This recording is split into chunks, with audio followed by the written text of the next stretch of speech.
Aaron Savage here from Sports and Metal. Anybody who follows me or follows the show knows that I'm a diehard Mets fan. Yesterday was opening day. Mets got the win.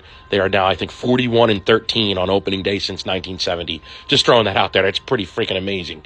But it was a bittersweet day. They lost Justin Verlander, who they just signed to a 2-year, $40 million a year contract to replace the dearly departed Jacob deGrom. But I'm not going to get into Verlander. I am here to talk about Mr. deGrom. Yesterday, Jacob deGrom made his first start as a Texas Ranger at home against the Philadelphia Phillies. He got bombed. He got completely lit up. Gave up 5 runs. I think it was 3 2/3 innings. I think he gave up 6 extra base hits, which was the most he's ever given up in any start in his career. The guy got bombed. Granted, the Rangers did come back and win the game. They scored 9 runs in the fourth against Aaron Nola and won an 11-9 game. But that's kind of my point here.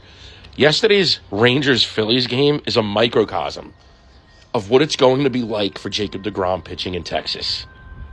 That ballpark is like Coors Field Light. It's 95 and humid almost all the time there.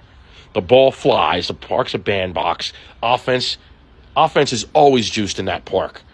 Jacob deGrom, you have thrown your legacy in the toilet. You were beloved in New York. You won 2 Cy Youngs.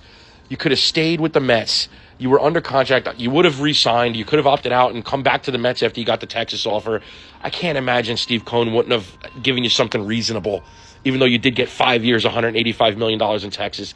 Even if it was $20 million over the 5 years, was it worth your legacy? Was it?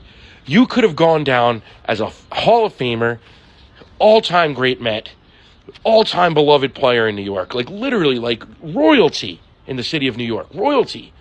And instead, right now, there's a lot of vitriol. The fans hate you. And it's not because they don't appreciate what you did. It's because of how you left. You opted out of your contract last year in spring training after you had missed basically a year with injuries.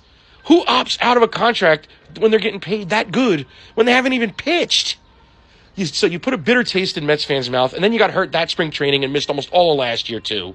You came back, you had 11 starts for us down the stretch. Gee, thanks, Jake, for what we were paying you $25, $30 million a year as it was, as if that wasn't enough. You played with the Mets in a pitcher's park. Now you're in a hitter's park. Your legacy is shot. And you said when you got to Texas that you signed there because you thought it was a team that you could win a world championship with. You have the richest owner in sports with the Mets. They're not going to win a world championship before the Rangers?